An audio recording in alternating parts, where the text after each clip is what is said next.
ನಿಮ್ಮ ಹೆಸರು ಹೇಳ್ರಿ? ಬಿ ಕೆ ಪ್ರಕಾಶ್ ಅಂತ ಹೇಳಿ ಸರ್. Prakash B K. ಯಾವ ನಿಮ್ಮದು? ಮಂಡ್ಯ, ಮಳವಳ್ಳಿ ತಾಲೂಕು, ಬೆಳ್ತೂರು. ಏಜ್ ಎಷ್ಟು ನಿಮ್ಮದು? Age 57 sir. ಬಿ ಪಿಯಿಂದ ಬಂದಿದ್ದು, ಶುಗರ್ದಿಂದ ಬಂದಿದ್ದು? ಬಿ ಪಿಯಿಂದ ಬಂದು. ನಿಮ್ಮದು ಕ್ರಾನಿಕ್ ಕಿಡ್ನಿ ಡಿಸೀಸಿಂದ ನಮ್ಮ ಹತ್ರ ಟ್ರೀಟ್ಮೆಂಟ್ ತೊಗೊಳ್ತಾ ಇದ್ರಿ. Miracle drinks new Ayurveda. ಹೌದು ಸರ್. ಎಷ್ಟು ತಿಂಗಳಿಂದ ತೊಗೊಳ್ತಾ ಇದ್ರಿ? 1 ತಿಂಗಳಿಂದ ತೆಗೆದು. 1 ತಿಂಗಳಿಂದ. 1 ತಿಂಗಳಿಂದಲೇ ಕ್ರಿಯೇಟಿನೈನು ಮೊದಲು 8 ಇತ್ತು, 7.94. ಈಗ ಅದು 4.4 ಬಂದೈತೆ. 4.4 ಅಂದರೆ 50% ಬರೀ 1 ತಿಂಗಳಲ್ಲೇ ರೆಡ್ಯೂಸ್ ಆಗಿದೆ. ಈಗ ಅನುಭವ ಹೆಂಗಿದೆಯಪ್ಪ?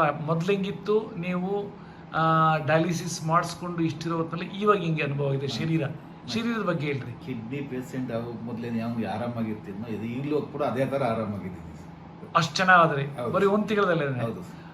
ಊಟ ಎಲ್ಲ ಯಾವ ರೀತಿ ಇದು ಮಾಡ್ತೀವಿ? ನಾನು ಹೇಳ್ದಂಗೆ ಏನೇನು ನೀವು ಹೇಳ್ದಂಗೆ ಡಯಟ್ ಫುಡ್ಡು ಹೆಂಗೆ ಹೇಳ್ರಿ, ಜನಕ್ಕೆಲ್ಲ ಗೊತ್ತಾಗ್ತದೆ.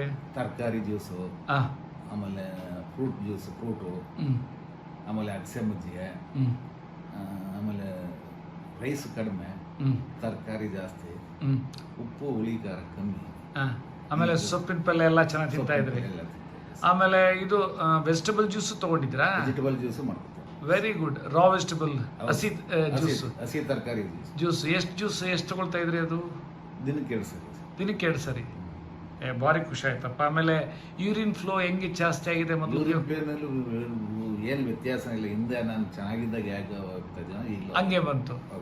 ಈಗಂತೂ ನೀವು ಎಷ್ಟು ಡಯಾಲಿಸಿಸ್ ಅಲ್ಲಿ ಇದ್ರಿ? ಈಗ ವೀಕ್ಲಿ 2 ಟೈಮ್ಸ್ ಇದ್ದೀನಿ. ಈಗ ಬಿಟ್ಬಿಟ್ರೆ ಎಷ್ಟು? ಏನೇ ಬೇಕಾಗಲ್ಲ. ಓಕೆ, ಥ್ಯಾಂಕ್ಸ್ ಅಪ್ಪ. Thank you very much.